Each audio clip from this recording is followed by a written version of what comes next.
திருப்பாடல்கள் 81 அதிகாரம். நமது வலிமையாகிய கடவுளை மகிழ்ந்து பாடுங்கள், யாக்கோபின் கடவுளை புகழ்ந்து ஏத்துங்கள். இன்னிசை எழுப்புங்கள், மத்தளம் கொட்டுங்கள், யாழும் சுர மண்டலமும் இசைத்து இனிமையாய் பாடுங்கள். அமாவாசையில், பௌர்ணமியில், நமது திருவிழா நாளில் எக்காலம் ஊதுங்கள். இது இஸ்ரேல் மக்களுக்குரிய விதிமுறை, யாக்கோபின் கடவுள் தந்த நீதிநெறி.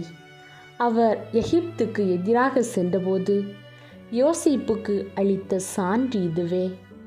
அப்பொழுது நான் அறியாத மொழியை கேட்டேன், தோள் நின்று உன் சுமையை அகற்றினேன். உன் கைகள் கூடை நின்று விடுதலை பெற்றன.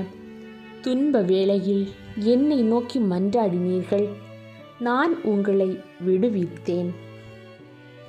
இடி முழங்கும் மறைவிடத்தினின்று நான் உங்களுக்கு மறுமொழி கூறினேன். மெரிபாவின் நீரூற்று அருகில் உங்களை சோதித்தேன். என் மக்களே, எனக்கு செவி கொடுங்கள், நான் உங்களுக்கு எச்சரிக்கை விடுக்கின்றேன். இஸ்ரவேலரே, நீங்கள் எனக்கு செவி சாய்த்தால் எவ்வளவு நலமாயிருக்கும். உங்களிடையே வேற்று தெய்வம் இருத்தலாகாது, நீங்கள் அந்நிய தெய்வத்தை தொழலாகாது.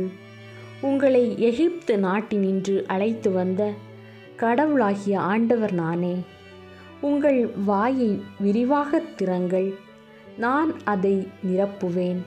ஆனால் என் மக்கள் என் குரலுக்கு செவி சாய்க்கவில்லை, இஸ்ரவேலர் எனக்கு பணியவில்லை. எனவே அவர்கள் தங்கள் எண்ணங்களின் படியே நடக்குமாறு அவர்களின் கடின இதயங்களிடமும் அவர்களை விட்டுவிட்டேன். என் மக்கள் எனக்கு செவி சாய்த்திருந்தால், இஸ்ரவேலர் நான் காட்டிய வழியில் நடந்திருந்தால் எவ்வளவோ நலமாயிருந்திருக்கும். நான் விரைவில் எதிரிகளை அடக்குவேன். என் கை அவர்களின் பகைவருக்கு எதிராக திரும்பும். ஆண்டவரை வெறுப்போர் அவர் முன் கூனிக் குறுகுவர். அவர்களது தண்டனை காலம் என்றென்றும் இருக்கும். ஆனால் உங்களுக்கு நயமான கோதுமையை உணவாக கொடுப்பேன், உங்களுக்கு மலை தேனால் நிறைவளிப்பேன். இது ஆண்டவர் வழங்கும் அருள்வாக்கு. இறைவா, உமக்கு நன்றி.